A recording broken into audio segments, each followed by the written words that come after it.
আল্লাহ সুবহানাহু ওয়া তাআলা আওয়াজ দিলেন, হাবিব শোনেন, আমার হাবিব আপনি শোনেন, আপনার গরীব সাহাবী হারেস ইবনে নোমান, আপনার ছোট্ট সাহাবী হারেস ইবনে নোমান, সে তার মার খেদমত করেছে।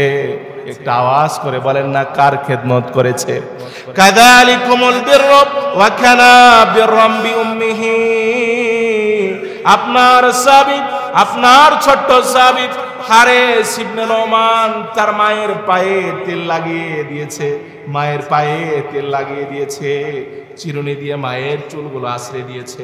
হযরতে হারেস রাদিয়াল্লাহু তাআলা আল্লাহর কাছে দোয়া করেছে, আল্লাহ তাআলা আমার সন্তান, আমার ছেলে আমার পায়ে তেল লাগিয়ে দিয়েছে, আমার চুলগুলো আশ্রয় দিয়েছে, আমার সাথে সুন্দর ব্যবহার করেছে, আমার সাথে সুন্দর আচরণ করেছে, আমার সাথে ভদ্র ব্যবহার করেছে, আমাকে আদর করেছে, সম্মান করেছে। আল্লাহ তাআলা আমি খুশি হয়ে গিয়েছি, আমি মা হয়ে দোয়া করতেছি, আমার সন্তানকে আল্লাহ তাআলা তুমি তোমার কাছে রেখো। বলেন সুবহানাল্লাহ।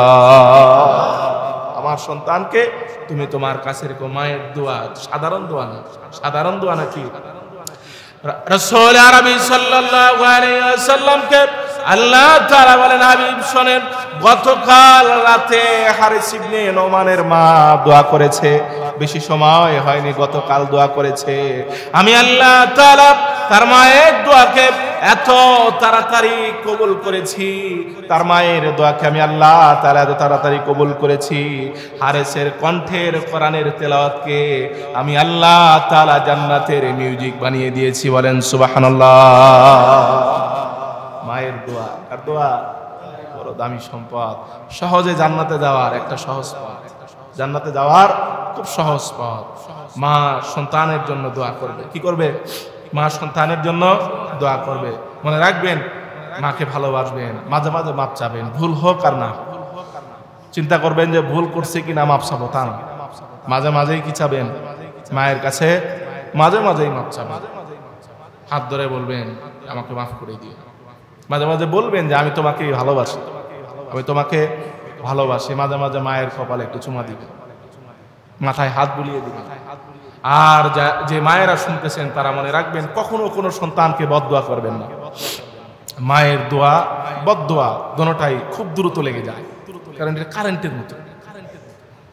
মায়ের মুখ থেকে যে দোয়া বের হয়, যে বদদোয়া বের হয়, দোনোটাই।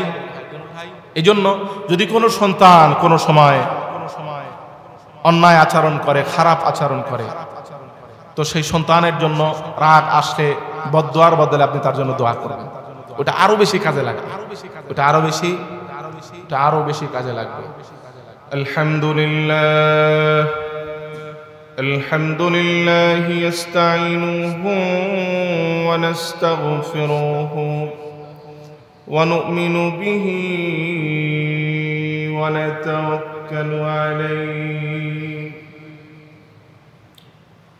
ওয়া নাউযু বিল্লাহি মিন শুরুরি আনফুসিনা ওয়া মিন সাইয়্যাতি আমালিনা মান ইয়াহদিহিল্লাহু ফালা মুদিল্লা লাহু ওয়া মান يضلل فلا هادي له نشهد أن لا إله إلا الله وحده لا شريك له لا ضد له ولا ند له لا مثل له ولا مثيل له ونشهد أن سيدنا وسندنا وحبيب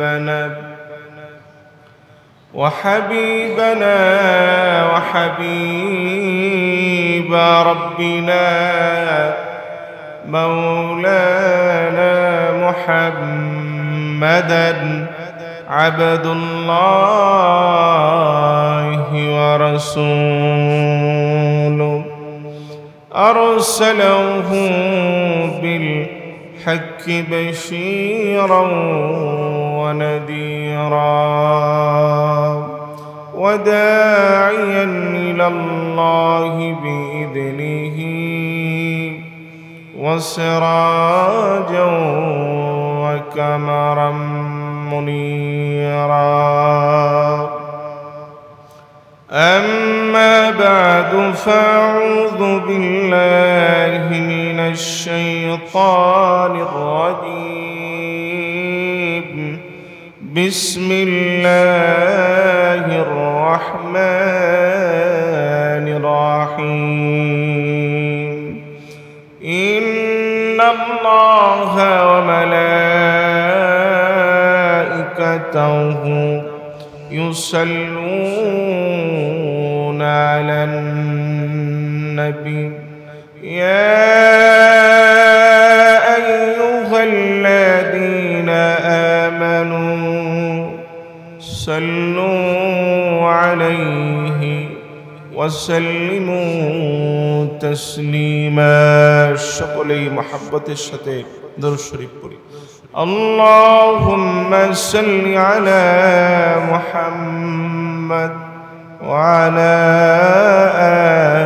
آل محمد كما صليت على إبراهيم وعلى آل إبراهيم إنك حميد مجيد اللهم بارك على محمد وعلى آل محمد كما باركت على إبراهيم وعلى آل إبراهيم إنك حميد مجيد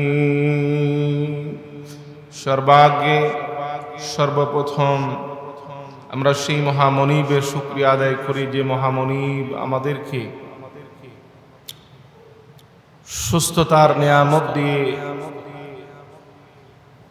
তার ঘরে আসার মতো বসার মতো তার কিছু কথা শোনার মতো তৌফিক দান করেছেন সে মহামনিবের দরবারে সকলেই দিল খুলে মুখ ভরে উচ্চ কণ্ঠে সমস্বরে একযোগে কালিমাতুশ শুকর আদায় করি সকলেই পড়ি আলহামদুলিল্লাহ আর একটু আওয়াজ করে বলি আলহামদুলিল্লাহ করুন রব্বানা লাকাল হামদ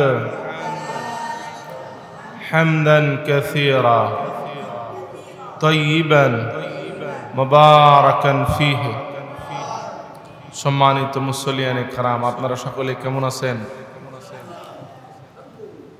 সব সময় প্রশংসা হবে আল্লাহ পাকের কার প্রশংসা হবে আল্লাহ সুবহানাহু ওয়া তাআলা সুস্থ থাকলেও আল্লাহ পাকের প্রশংসা করতে হবে অসুস্থ হলেও আল্লাহ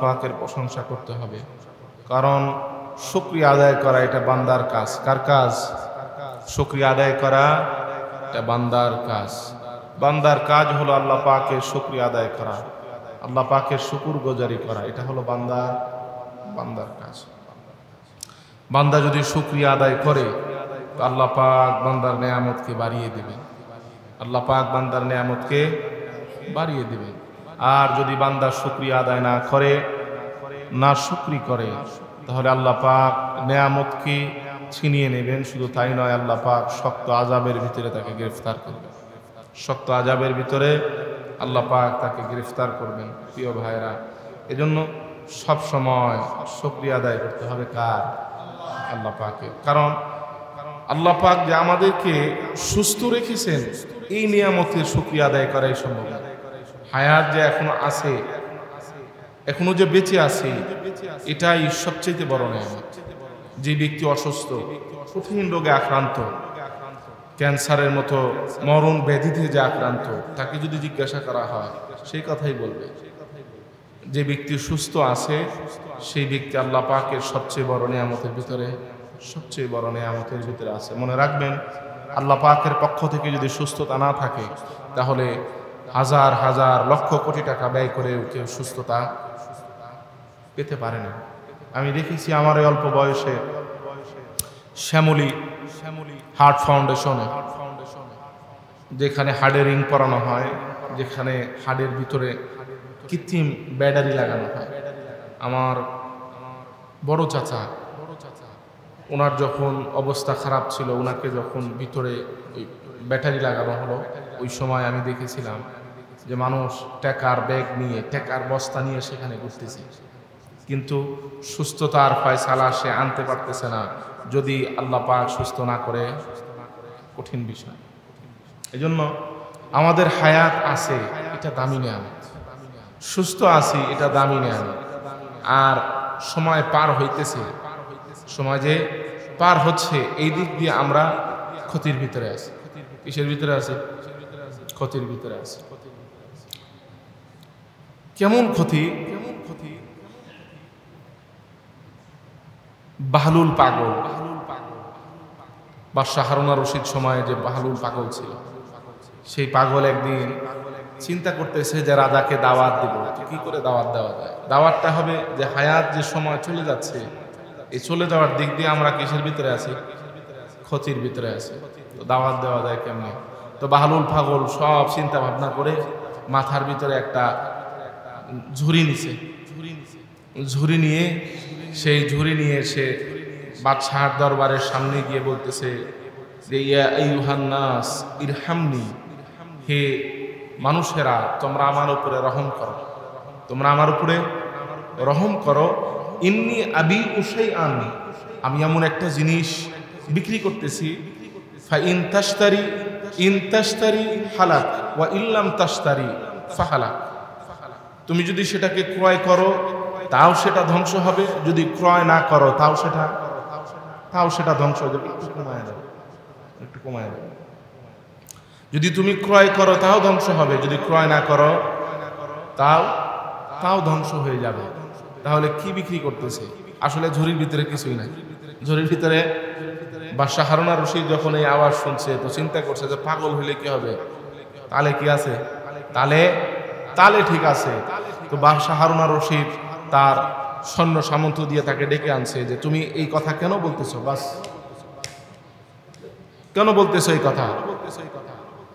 তো বাহলুল বলতেছে যে আমি এই জন্য বলতেছি যে আল্লাহ পাক আমাদেরকে যে হায়াত দিয়েছে, এটা এমন একটা আল্লাহ পাকের নেয়ামত। এটা কেউ নামাজ পড়লেও শেষ হয়ে যায়, কেউ নামাজ না পড়লেও শেষ হয়ে যায়। কেউ রোজা রাখলেও হায়াত শেষ হয়, কেউ রোজা না রাখলেও হায়াত শেষ হয়। কেউ রাত্রে ঘুমালেও রাত পার হয়ে যায়, হায়াত শেষ হয়। আবার কেউ চুরি করতে গেলেও, এমন একটা নেয়ামত আল্লাহ পাকের, যেটা শেষ হইতেছে। যে ভালো কাজ করতেছে সে লাভবান হইতেছে, আর যে ভালো কাজ করতেছে না সে লাভবান হচ্ছে না। এই জন্য এমন একটা নেয়ামত আল্লাহ সুবহানাহু ওয়া তাআলা আমাদেরকে দিয়েছেন, যেটা অনেক দামি, অনেক দামি নেয়ামত। এই জন্য সব সময় শুকরিয়া আদায় করতে হবে কার? আল্লাহ পাকের। আসুন আমরা আলোচনা করতেছিলাম এক সপ্তাহ আগে আলোচনা চলতেছিল একটা মূলনীতির উপরে, যে জিনিস যত সহজে পাওয়া যায় আর সস্তায় পাওয়া যায় তার দাম, এটাতে চলতেছিল। কি বলেন? মেরাজের আলোচনা করতে গিয়ে আমরা চলে আসছি হলো যে জিনিস যত সহজে পাওয়া যায় আর সস্তায় পাওয়া যায় তার কি থাকে না? দাম থাকে না। যে জিনিস সহজে পাওয়া যায় না, সস্তায় পাওয়া যায় না, তার দাম কি হয়? তার দাম অনেক হয়। তাহলে এই কথা আলোচনা করতে গিয়ে আমরা হাফেজদের সম্পর্কে আলোচনা করতেছিলাম। কাদের সম্পর্কে? রাসূল করিম সাল্লাল্লাহু আলাইহি ওয়াসাল্লাম বলেন, মান ক্বারাআল কুরআন ওয়া আমিলা বিহি ওয়ালিদাহু উলবিসা ওয়ালিদাহু তাজাই ইয়াউমাল কিয়ামা দাউ আহসানু মিন দাউইশ শামসি। রাসূল আরবি সাল্লাল্লাহু আলাইহি ওয়াসাল্লাম বলেন, যেই ব্যক্তি দুনিয়ার ভিতরে কোরআন মুখস্থ করবে, কোরআনের উপরে আমল করবে, কোরআনকে মেনে চলবে, আল্লাহ সুবহানাহু ওয়া তাআলা কিয়ামতের ময়দানে তার পিতামাতাকে নূরের টুপি পরিয়ে দেবে। কিসের টুপি পরাবেন? নূরের টুপি আল্লাহ পাক তার পিতামাতাকে পরাবেন। কিসের টুপি? নূরের টুপি। রাসূল আরবি সাল্লাল্লাহু আলাইহি ওয়াসাল্লাম বলছেন, দাউহু আহসানু মিন দাউই শামসি, যার আলো সূর্যের আলোকেও হার মানিয়ে দিবে। বলেন সুবহানাল্লাহ। চিন্তা করা যায়। শুধু তাই নয় আমার প্রিয় ভাইরা, আল্লাহ সুবহানাহু ওয়া তাআলা কিয়ামতের সেই কঠিন ময়দানে যেই বান্দা আল্লাহ তাআলার যেই গোলাম দুনিয়াতে হাফেজ হয়েছে, আল্লাহ তাআলার যেই বান্দা হাফেজ হয়েছে, কোরআনুল কারীমের হিফজ করেছে, তার পিতামাতাকে আল্লাহ সুবহানাহু ওয়া তাআলা জান্নাতের ভিতরে এমন এক জোড়া জামা পরাবেন, ওয়া ইউকসা হুল্লাতাইন লা তাকুমু লাহুমুদ দুনিয়া। রাসূল আরবি সাল্লাল্লাহু আলাইহি ওয়াসাল্লাম বলেন, সেই হাফেজের পিতামাতাকে আল্লাহ সুবহানাহু ওয়া তাআলা জান্নাতের ভিতরে এমন দুই জোড়া জামা পরাবেন, লা তাকুমু লাহুমুদ দুনিয়া, যেই জামার মূল্য গোটা দুনিয়া বিক্রি করলেও দেওয়া সম্ভব নয়। যে সেই হাফেজের পিতামাতা জান্নাতের ভিতরে আল্লাহ তাআলাকে বলবে, আয় আল্লাহ তাআলা, কি কারণে এত সম্মান আপনি আমাদেরকে দিলেন? কি কারণে এত মর্যাদা আমাদেরকে দিলেন? কি কারণে এত ভালোবাসা আপনি আমাদেরকে দিলেন? হাফেজের পিতামাতা কাকে বলবে? কথা বলে না, কাকে বলবে? আল্লাহ তাআলাকে বলবে।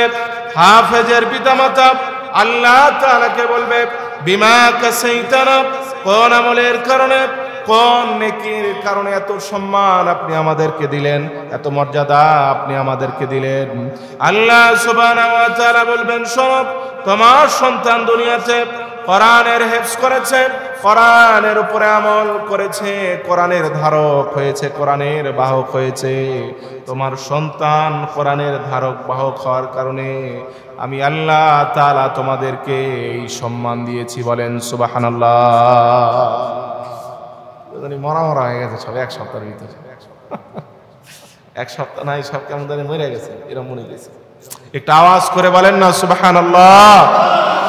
এই তো এমন ছিল আমার মুসল্লি মনে হইতেছে। এমন পিতামাতা হওয়ার ইচ্ছা আছে না নাই? হ্যাঁ, যে আপনার সন্তান হাফেজ হবে আর আপনাকে আল্লাহ পাক নূরের টুপি পরাবেন। আপনার সন্তান হাফেজ হবে, আল্লাহ পাক আপনাকে জান্নাতে এমন দুই জোড়া জামা পরাবেন যার দাম গোটা দুনিয়া বিক্রি করলেও দেওয়া সম্ভব নয়। এমন আশা আছে না নাই? এমন আশা। কিন্তু আমার ভাইরা শোনেন, এই হাফেজ সাহেবদেরকে সহজে পাওয়া যায়, সহজে তাদেরকে পাওয়া যায়, এই জন্য তাদের দাম কম। সমাজে তাদের দাম অনেক কম। সমাজের মানুষ তাদেরকে দাম দিতে চায় না, মানুষ তাদেরকে মূল্যায়ন করে না, হাফেজদের মানুষ সম্মান করে না। সবাই নয়, তবে অধিকাংশ মানুষ যারা দিন বোঝে না, ইসলাম বোঝে না, যারা কোরআন বোঝে না, তারা অধিকাংশ মানুষ হাফেজ সাহেবদেরকে সম্মান দিতে জানে না। কথা বলেন ঠিক কিনা? হাফেজ সাহেবদের কি দিতে জানে না? সম্মান দিতে জানে না। কিন্তু তাদেরকে সম্মান দিয়েছে কে? একটা আওয়াজ করে বলেন না কে? আল্লাহ সুবহানাহু ওয়া তাআলা হুফাজে কেরামকে সম্মান দিয়েছেন, কোরআনের ধারককে, কোরআনের বাহককে আল্লাহ তাআলা সম্মান দিয়েছেন। আল্লাহ তাআলা তাদেরকে ভালোবেসেছেন, আল্লাহ তাআলা তাদের মর্যাদাকে বৃদ্ধি করেছেন। এজন্য আমাদেরও কি করতে হবে? আমাদেরও ভালোবাসতে হবে। আমার ভাইরা শোনেন, যেই ব্যক্তি দুনিয়ার ভিতরে আলেমকে ভালোবাসবে, যেই ব্যক্তি দুনিয়ার ভিতরে কোন বুজুর্গ, কোন ওলি, কোন আলেমকে ভালোবাসবে, আল্লাহ তাআলা দুনিয়াতে আলেমকে ভালোবাসার কারণে, দুনিয়াতে আলেমকে সম্মান করার কারণে, আলেমকে ভালোবাসার কারণে আল্লাহ তাআলা কিয়ামতের ময়দানে সে আলেমের সাথে, সেই আল্লাহর বুজুর্গদের সাথে আল্লাহ তাআলা তার হাসর নসিব করবেন। আর যদি কোনো ব্যক্তি দুনিয়াতে সুদখোরের সাথে সম্পর্ক করে, জেনাকারের সাথে সম্পর্ক করে, কোনো ব্যক্তি যদি দুর্নীতিগ্রস্ত মানুষের সাথে সম্পর্ক করে, তার হাসর হবে কার সাথে? তাদের সাথে হাসর হবে। একটু ভালো করে চিন্তা করেন, কিয়ামতের ময়দানে আপনার ডানে দাঁড়িয়ে আছে আবু বকর রাদিয়াল্লাহু তাআলা আনহু, বামে দাঁড়িয়ে আছে হযরতে ওমর ফারুক রাদিয়াল্লাহু তাআলা আনহু, আপনার পিছনে হযরত ওসমান রাদিয়াল্লাহু তাআলা আনহু দাঁড়িয়ে আছেন, হযরত আলী রাদিয়াল্লাহু তাআলা আনহু, হযরত হুযায়ফা রাদিয়াল্লাহু তাআলা আনহু, আপনার আশেপাশে রাসূলের সাহাবায়ে কেরাম দাঁড়িয়ে আছেন, আর আপনার সামনে রাসূল করিম সাল্লাল্লাহু আলাইহি ওয়াসাল্লাম দাঁড়িয়ে আছেন। প্রত্যেকটা মুসলমান এই দৃশ্য তারা কিয়ামতের ময়দানে দেখতে চায় কিনা? প্রত্যেকটা মুসলমান এই দৃশ্য কিয়ামতের ময়দানে দেখতে চায়। কেউ চায় না যে আমার পাশে আবু জহেল, উতবা, সাইবা, ওয়ালিদ ইবনে মুগীরা, আবু সুফিয়ান দাঁড়ায় থাকে। কেউ কি চায়? কেউ চায় না। চায় যেন আমার হাসর হোক রাসূলের সাথে, সিদ্দিকদের সাথে, শহীদদের সাথে। কথা বলেন ঠিক কিনা? এজন্য আমার প্রিয় ভাইরা, আল্লাহ সুবহানাহু ওয়া তাআলা পবিত্র কোরআনুল কারীমের ভিতরে ফর্মুলা দিয়েছেন, وَمَن يُطِعِ اللَّهَ وَالرَّسُولَ فَأُولَٰئِكَ مَعَ الَّذِينَ أَنْعَمَ اللَّهُ عَلَيْهِم مِّنَ النَّبِيِّينَ وَالصِّدِّيقِينَ وَالشُّهَدَاءِ وَالصَّالِحِينَ وَحَسُنَ أُولَٰئِكَ رَفِيقًا।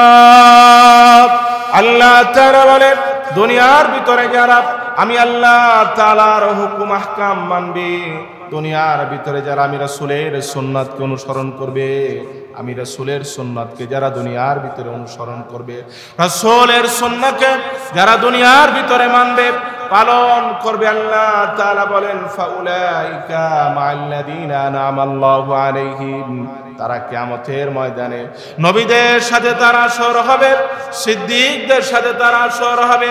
দুনিয়ার ভিতরে আল্লাহকে মানার কারণে, আল্লাহর হুকুমকে মানার কারণে শহীদদের সাথে তার হাসর হবে। কিয়ামতের ময়দানে সলে নেককার ব্যক্তিদের সাথে আল্লাহর বান্দার হাসর হয়ে যাবে। বলেন সুবহানাল্লাহ। তাহলে নেককার মানুষের সাথে থাকলে নেককার ব্যক্তিদের সাথে হাসর হবে, আর খারাপ মানুষের সাথে থাকলে কাদের সাথে হাসর হবে? খারাপ মানুষের সাথে হাসর হবে। এজন্য আমার প্রিয় ভাইরা, দুনিয়ার ভিতরে যে কথা শুরুতে বলতেছিলাম, যে জিনিস যত সহজে পাওয়া যায় আর সস্তায় পাওয়া যায়, সেই জিনিসের কোনো দাম থাকে না। আর যেই জিনিস কষ্ট করে উপার্জন করতে হয়, কষ্ট করে অর্জন করতে হয়, সেই জিনিসের দাম অনেক বেশি হয়। আমার প্রিয় ভাইরা, হযরত বেলাল হাবশী রাদিয়াল্লাহু তাআলা আনহু ঈমান এনেছেন সহজে না কষ্টে? একটু আওয়াজ করে বলেন না, সহজে না কষ্টে? হযরত বেলাল হাবশী রাদিয়াল্লাহু তাআলা আনহু কালো মানুষ ছিলেন, কুচকুচে কালো, ঠোঁট মোটা, নাক মোটা, নাকের কোনো ডিজাইন নেই, দেখলে বাচ্চারা ভয় পায়। সেই বেলাল রাদিয়াল্লাহু তাআলা আনহু যখন কালেমা পড়ে মুসলমান হয়ে গেলেন, এক আল্লাহর উপর ঈমান আনলেন, রাসূল করিম সাল্লাল্লাহু আলাইহি ওয়াসাল্লামকে শেষ নবী হিসাবে বিশ্বাস করলেন। বেলাল রাদিয়াল্লাহু তাআলা আনহুকে তার মনিব ভাইয়া বলে, কি শুনি তুমি নাকি মুসলমান হয়েছ? হাজার হাজার দেবদেবীকে বাদ দিয়ে, লাত হবল মানাতকে বাদ দিয়ে তুমি নাকি এক আল্লাহর উপর ঈমান এনেছো, তুমি নাকি মুহাম্মাদের উপর ঈমান এনেছো, তুমি নাকি বিধর্মী হয়ে গিয়েছো। বেলাল হাবশী রাদিয়াল্লাহু তাআলা বলেন, যা শুনেছেন সত্য শুনেছেন, আমি হাজার হাজার দেবদেবী বাদ দিয়ে এক আল্লাহর উপর ঈমান এনেছি, এক আল্লাহর উপরে বিশ্বাস করেছি, আল্লাহ তাআলার ওয়াহদানিয়তের উপরে, আল্লাহ তাআলার রুবুবিয়তের উপরে আমি বিশ্বাস করেছি, আমি মুসলমান হয়েছি। তবে আগে আমি বিধর্মী ছিলাম, এখন আমি ইসলাম ধর্মের উপরে এসেছি। উমাইয়া বলে যে তুমি নাকি বিধর্মী হয়েছে, তুমি কি হয়েছো? বিধর্মী হয়েছো। আর বেলাল বলে যে না, আগে বিধর্মী ছিলাম, এখন কি হয়েছে? এখন ধর্মের উপরে এসেছি। উমাইয়া বেলাল রাদিয়াল্লাহু তাআলার কথা শুনে রাগান্বিত হয়ে যায়, চিৎকার করে বলে, আমি তোমার মনিব, তুমি আমার গোলাম, আমি তোমাকে যা বলবো তোমাকে সেটাই পালন করতে হবে, আমি তোমাকে ফোর্স করতেছি, আমি তোমাকে বলতেছি তুমি মুহাম্মাদের ধর্ম, মুহাম্মদকে ফিরিয়ে দিয়ে আসো। বেলাল হাবশী রাদিয়াল্লাহু তাআলা টান টান করে বলে, উমাইয়া শোনেন, আপনি আমার মনিব হতে পারেন, আপনি আমার মালিক হতে পারেন, আমি আপনার কেনা গোলাম হতে পারি। জাগতিক যত কাজের হুকুম রয়েছে, যত বিধান রয়েছে, যত কাজ কর্ম রয়েছে, আপনার সব কথা আমি মানতে বাধ্য। তবে একবার যেহেতু ঈমান এনেছি, আমার জীবন চলে গেলেও আমি আর ঈমান ছাড়তে রাজি নই। একথা শোনার পরে উমাইয়া রাগান্বিত হয়ে যায়। হযরত বেলাল হাবশী রাদিয়াল্লাহু তাআলার উপরে জুলুম আর নির্যাতনের স্টিম রোলার চালু হয়ে যায়।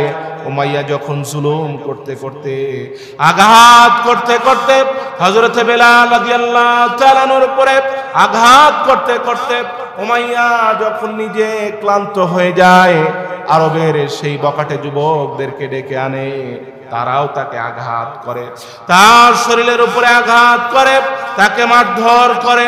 তারাও যখন ক্লান্ত হয়ে যায়, একটু ভালো করে চিন্তা করেন, একজন মানুষ মারতে মারতে ক্লান্ত হয়ে গেছে, অনেক যুবক তারাও মারতে মারতে ক্লান্ত হয়ে গেছে। সকলেই ক্লান্ত হয়ে যাওয়ার পরে পাগলা উট ধরে আনা হয়, সেই উটকে মদ পান করানো হয়। হযরত বেলাল হাবশী রাদিয়াল্লাহু তাআলা পায়ের সাথে দড়ির এক মাথা বেঁধে দেওয়া হয়, আর উটের পায়ের সাথে আর এক মাথা বেঁধে দেওয়া হয়। একটু ভালো করে চিন্তা করেন, আরবের সেই পাথরের জমিনের উপরে, কঠিন গরমের ভিতরে সেই পাথরের জমিনের উপরে পাগলা উট যখন হযরত বেলাল রাদিয়াল্লাহু তাআলাকে নিয়ে দৌড়ায়, চামড়া ছিঁড়ে যায়। সেই কঠিন গরমের কারণে, সেই পাথরের কারণে, পাথরের জমিনের কারণে বেলাল রাদিয়াল্লাহু তাআলার পিঠের চামড়া ছিঁড়ে যায়, শরীরের চামড়া ছিঁড়ে যায়, শরীর দিয়ে রক্ত বের হয়ে যায়, চামড়া ছিঁড়ে পিঠ ছিঁড়ে ক্ষত বিক্ষত হয়ে যায়। এরপরেও বেলাল রাদিয়াল্লাহু তাআলা ঈমান ছেড়ে দেয় না। ওর যখন ক্লান্ত হয়ে গেল, আমার প্রিয় ভাইরা, উট যখন ক্লান্ত হয়ে গেল, যখন উট থেমে পড়লো, মক্কার সেই আরবের যুবকেরা বলল, বেলাল এখনো সময় আছে, এখনো তুমি ইসলাম ছেড়ে দাও, কোরআন ছেড়ে দাও। বেলাল রাদিয়াল্লাহু তাআলা বলে, তোমরা আমাকে আঘাত করতে পারো, তোমরা আমার উপরে জুলুম করতে পারো, আমাকে রক্তাক্ত করতে পারো, আমাকে মেরেও ফেলতে পারো, তবে যুবকেরা শোনো, আমার জীবন শেষ হয়ে যাবে, এরপরেও এক মুহূর্তের জন্য আমি কালেমা ছেড়ে দেব না। বলেন সুবহানাল্লাহ। চিন্তা করা যায়, পিঠের চামড়া ছিঁড়ে কত বিক্ষত হয়ে গেছে, এরপরেও ঈমান ছাড়বে? ঈমান ছাড়বে না। যুবকেরা বলতেছে, এখনো সময় আছে, এখনো কি আছে, এখনো সময় আছে, তুমি মুহাম্মদের ধর্ম, মুহাম্মদকে ফিরিয়ে দিয়ে আসো। বেলাল রাদিয়াল্লাহু তাআলা রাজি হয় না। চিন্তা করেন, সেই গরমের বালুর ভিতরে, উত্তপ্ত বালুর ভিতরে যেই পিঠটা ছিঁড়ে গেছে, ওই পিঠটা যদি বালুর উপরে ফালানো হয়, কি পরিমাণ কষ্ট হতে পারে? একটু চিন্তা করেন। একজন মানুষের পিঠ ছিঁড়ে ক্ষত বিক্ষত হয়ে গেছে, ওই পিঠটা সেই আরবের কঠিন মরুভূমির উত্তপ্ত বালুর উপরে যদি পিঠটাকে ফালানো হয়, আর সেই পিঠের উপর যদি পাথর চাপা দেওয়া হয়, কি পরিমাণ কষ্ট হতে। আরবের সেই যুবকেরা বেলাল রাদিয়াল্লাহু তাআলাকে যখন বলল, তুমি ইসলাম ছেড়ে দাও, কোরআন ছেড়ে দাও, বেলাল রাদিয়াল্লাহু তাআলা যখন তিনি রাজি হলেন না, যখন তিনি তাদের কথায় স্বীকার হলেন না, আরবের কঠিন উত্তপ্ত বালুর উপরে বেলাল রাদিয়াল্লাহু তাআলাকে, তাকে বেলাল রাদিয়াল্লাহু তাআলাকে সেই গরম বালুর উপরে তারা শুয়ে রেখেছে, পিঠ ছিঁড়ে গেছে, গরম বালুগুলো পিঠের ভিতরে লাগতেছে। বেলাল রাদিয়াল্লাহু তাআলার বুকের উপরে পাথর চাপা দেওয়া হয়েছে। এবার বলতেছে, বেলাল এখনো সময় আছে, তুমি ইসলাম ছেড়ে দাও, কোরআন ছেড়ে দাও। আমার ভাইরা, সেই কঠিন সময়ে বেলাল রাদিয়াল্লাহু তাআলা বলতেছিলেন, আহাদ আহাদ কুল হুয়াল্লাহু আহাদ। জীবন চলে যাবে, জীবন শেষ হয়ে যাবে, জুলুম করতে করতে মানুষ বিরক্ত হয়ে যাবে, মানুষ হয়রান হয়ে যাবে, পেরেশান হয়ে যাবে, মানুষ ক্লান্ত হয়ে যাবে। এরপরেও প্রকৃত মুসলমান তার জীবন দিয়ে দেবে, কিন্তু ইসলাম থেকে পিছু পা হবে না। কথা বলেন ঠিক কিনা? জীবন চলে যাবে, কিন্তু মুসলমান কোনোদিন ঈমান থেকে পিছু পা, মুসলমান কোনোদিন ঈমান থেকে পিছু পা হবে না। এটা আল্লাহ সুবহানাহু ওয়া তাআলা আমাদেরকে জানিয়ে দিয়েছেন। কে জানিয়ে দিয়েছেন? আল্লাহ সুবহানাহু ওয়া তাআলা বলেন, ইন্নাল্লাযীনা ক্বালু রাব্বুনাল্লাহ সুম্মা ইসতাকামু তাতানাজ্জালু আলাইহিমুল মালায়েকা আল্লা তাখাফু ওয়া লা তাহজানু ওয়া আবশিরু বিল জান্নাহ। আল্লাহ সুবহানাহু ওয়া তাআলা বলেন, যারা দুনিয়ার ভিতরে আমি আল্লাহর উপর ঈমান এনেছে, দুনিয়ার ভিতরে আমি আল্লাহর উপরে যারা বিশ্বাস করেছে, আমি এক আল্লাহর উপরে যারা ঈমান এনেছে, দুনিয়াতে যতই কষ্ট হোক না কেন, যতই জুলুম হোক না কেন, যতই নির্যাতন হোক না কেন, তারা এক আল্লাহর উপর ঈমান রাখবে। একটু আওয়াজ করে বলেন না, কার উপর ঈমান রাখবে? আরেকটু আওয়াজ করে বলেন, কার উপর ঈমান রাখবে? আল্লাহর উপর ঈমান রাখবে, আল্লাহর উপরে বিশ্বাস রাখবে। আর যারা দুনিয়াতে এক আল্লাহর উপর ঈমান টিকে রাখবে, যারা এক আল্লাহর উপরে দুনিয়াতে ঈমান রাখবে, তাদের যখন ইন্তেকাল হয়ে যাবে, তারা যখন দুনিয়া থেকে চলে যাবে, আল্লাহ তাআলা বলেন, তাতানাজ্জালু আলাইহিমুল মালায়েকা, তাদের ইন্তেকালের সময় আমি আল্লাহ তাআলা একদল ফেরেশতা নামিয়ে দেব। একদল ফেরেশতা তার কাছে চলে আসবে, তার কানের কাছে বলবে, আল্লাহ তাখাফু ওয়া লা তাহজানু, বান্দা ভয় পেও না, চিন্তা করো না, টেনশন করো না, তুমি চিন্তা করো না, টেনশন করো না, বান্দা তুমি ভয় পেও না, তুমি মরতে দেরি হবে, ইন্তেকাল করতে দেরি হবে, আল্লাহ তাআলা তোমাকে চিরসুখের জান্নাত দিয়ে আল্লাহ পাক একদল ফেরেশতা নামিয়ে দেবেন। আর তার কানের কাছে আল্লাহ পাকের পক্ষ থেকে আওয়াজ দেওয়া হবে যে তোমার কোনো ভয় নাই, তোমার কোনো কি নাই, আল্লাহ তাখাফু, কোনো ভয় নাই তোমার, ওয়ালা তাহজানু, তুমি টেনশন করো না। যে জান্নাতের কথা আল্লাহ পাক তোমাকে ওয়াদা করেছে, তোমার ইন্তেকালের পরে সেই চিরসুখী জান্নাত আল্লাহ তাআলা তোমাকে দেবেন। বলেন আল্লাহু আকবার। তাহলে যে কথা বলতেছিলাম শুরুতে, যে জিনিস যত সহজে পাওয়া যায়, সস্তায় পাওয়া যায়, তার দাম থাকে না। আর যেই জিনিস কষ্টে হয়, তার কি হয়? আওয়াজ করে বলেন না, কষ্টে হলে দাম কি হয়? কষ্টে হলে দাম বেশি হয়। বেলাল রাদিয়াল্লাহু তাআলা কম কষ্ট করছেন? এটা আওয়াজ করে বলেন না, কম কষ্ট করেছেন। এজন্য আমার প্রিয় ভাইরা, রাসূল করিম সাল্লাল্লাহু আলাইহি ওয়াসাল্লাম যখন জান্নাতের ভিতরে হাঁটতেছিলেন, যে বয়ান আমাদের চলতেছিল, রাসূল কোথায় আছেন এখন? জান্নাতের ভিতরে কোথায়? রাসূল যখন জান্নাতের ভিতরে হাঁটতেছিলেন, বেলাল রাদিয়াল্লাহু তাআলা পায়ের আওয়াজ শুনতে পেলেন। যখন জিজ্ঞাসা করলেন, জিবরিল আমিন, আপনার এত সাহাবী থাকতে বেলালের পায়ের আওয়াজ কেন শোনা যায়? আল্লাহ সুবহানাহু ওয়া তাআলা আওয়াজ দিলেন, হাবিব শোনেন, আমার বেলাল দ্বীনের জন্য, ইসলামের জন্য, কোরআনের জন্য এই পরিমাণ কষ্ট, এই পরিমাণ ত্যাগ স্বীকার করেছে, আমি আল্লাহ তাআলা খুশি হয়ে গিয়েছি। বেলালের পায়ের আওয়াজকে আমি আল্লাহ তাআলা জান্নাতের মিউজিক বানিয়ে দিয়েছি। এবার রাসূল করিম সাল্লাল্লাহু আলাইহি ওয়াসাল্লাম জান্নাতের ভিতরে সামনের দিকে হাঁটতেছেন। হাঁটতে হাঁটতে হঠাৎ করে মধুর কোরআনের তেলাওয়াত শোনা যায়। একটু আওয়াজ করে বলেন না, কি শোনা যায়? কোরআনের তেলাওয়াত। কিসের তেলাওয়াত? এটা কি গল্প? নাসাই শরীফের হাদিস। কিসের হাদিস? নাসাই শরীফের স্পষ্ট হাদিস। রাসূল করিম সাল্লাল্লাহু আলাইহি ওয়াসাল্লাম বলেন, আনিজ যুরি আন উরওয়াতা আন আয়েশা قالت قال رسول الله صلى الله عليه وسلم دخلت الجنة فسمعت قراءة فقولوا من هذا قال حارثة بن نعمان كذلكم البر وكان برا بأمه। নাসাই শরীফের ভিতরে হাদিস এসেছে, রাসূল করিম সাল্লাল্লাহু আলাইহি ওয়াসাল্লাম জান্নাতের ভিতরে যখন সামনের দিকে অগ্রসর হলেন, হঠাৎ করে শুনতে পেলেন মধুর আওয়াজ, কোরআনের তেলাওয়াত শোনা যায়। কে যেন মধুর কণ্ঠে কোরআনের তেলাওয়াত করে। রাসূল করিম সাল্লাল্লাহু আলাইহি ওয়াসাল্লাম জিবরিল আমিনকে বললেন, জিবরাইল, আমি জান্নাতে প্রথম প্রবেশ করেছি, আমার আগে কেউ যেহেতু জান্নাতে প্রবেশ করেনি, অতএব কোরআনের তেলাওয়াত কে করে? কোরআনের তেলাওয়াত কে করে?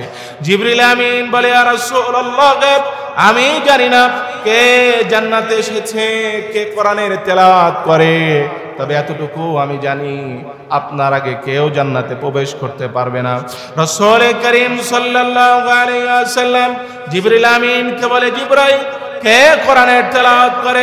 জিবরিল আমিন বলে, ইয়া রাসূলুল্লাহ, আমি জানি না কে কোরআনের তেলাওয়াত করে। বলে, বলো না কে কোরআনের তেলাওয়াত করে? বলে, আমি জানি না। জিবরিল আমিন বলে, ইয়া রাসূলুল্লাহ, আপনি ভালো করে শোনেন, আপনি শুনলে বুঝতে পারবেন কে কোরআনের তেলাওয়াত করে, জান্নাতের ভিতরে কে কোরআনের তেলাওয়াত করে। এবার আমার প্রিয় ভাইরা, রাসূল করিম সাল্লাল্লাহু আলাইহি ওয়াসাল্লাম মনোযোগ দিয়ে যখন কোরআনের তেলাওয়াত শুনতে লাগলেন, শুনতে শুনতে কিছুক্ষণ যখন কোরআনের তেলাওয়াত শুনে ফেললেন, এরপরে জিবরিল আমিনকে বলে, জিবরাইল শোনো, এটা আমার গরীব সাহাবী হারেস ইবনে নোমানের কোরআনের তেলাওয়াত। হারেস ইবনে নোমানের কোরআনের তেলাওয়াত।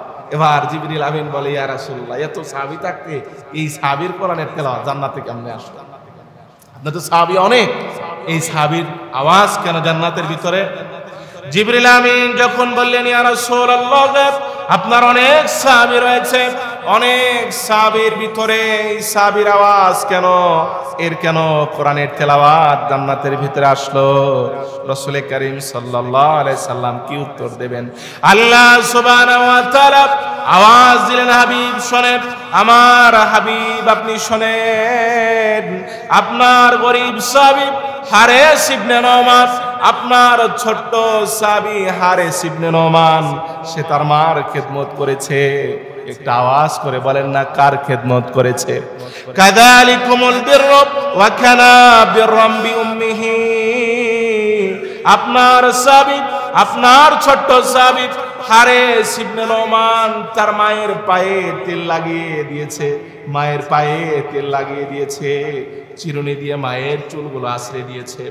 হযরতে হারেস রাদিয়াল্লাহু তাআলা আল্লাহর কাছে দোয়া করেছে, আল্লাহ তাআলা, আমার সন্তান, আমার ছেলে আমার পায়ে তেল লাগিয়ে দিয়েছে, আমার চুলগুলো আশ্রয় দিয়েছে, আমার সাথে সুন্দর ব্যবহার করেছে, আমার সাথে সুন্দর আচরণ করেছে, আমার সাথে ভদ্র ব্যবহার করেছে, আমাকে আদর করেছে, সম্মান করেছে। আল্লাহ তাআলা, আমি খুশি হয়ে গিয়েছি, আমি মা হয়ে দোয়া করতেছি, আমার সন্তানকে আল্লাহ তাআলা তুমি তোমার কাছে রেখো। বলেন সুবহানাল্লাহ।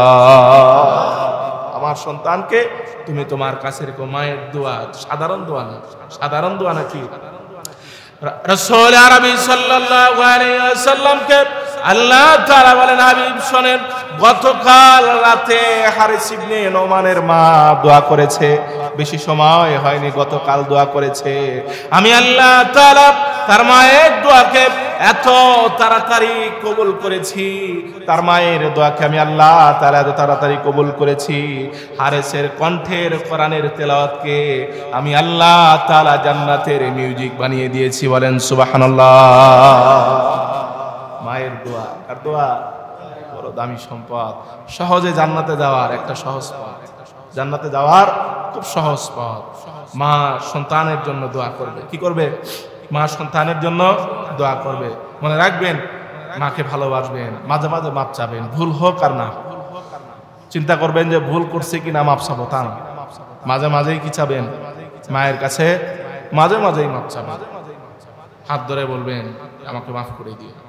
মাঝে মাঝে বলবেন যে আমি তোমাকে ভালোবাসি, আমি তোমাকে ভালোবাসি। মাঝে মাঝে মায়ের কপালে একটু চুমা দিবেন, মাথায় হাত বুলিয়ে দিবেন। আর যে মায়েরা শুনতেছেন তারা মনে রাখবেন, কখনো কোনো সন্তানকে বদদোয়া করবেন না। মায়ের দোয়া বদদোয়া দোনোটাই খুব দ্রুত লেগে যায়, কারণ এটা কারেন্টের মতো। মায়ের মুখ থেকে যে দোয়া বের হয়, যে বদদোয়া বের হয়, দোনোটাই। এই জন্য যদি কোনো সন্তান কোনো সময় অন্যায় আচরণ করে, খারাপ আচরণ করে, তো সেই সন্তানের জন্য রাগ আসলে বদদোয়ার বদলে আপনি তার জন্য দোয়া করবেন। ওটা আরো বেশি কাজে লাগবে, ওটা আরো বেশি কাজে লাগবে। এজন্য সম্মানিত মুসল্লিয়ানে কেরাম, আমরা আমাদের বাড়িতে আমাদের বিবি সাবদেরকে বলবো, তাদেরও তো বাচ্চা কাচ্চা আছে, হ্যাঁ, রাগ উঠলে মায়েরা অনেক সময় গালি দেয়, দেখি না, হ্যাঁ, গালি দেয়।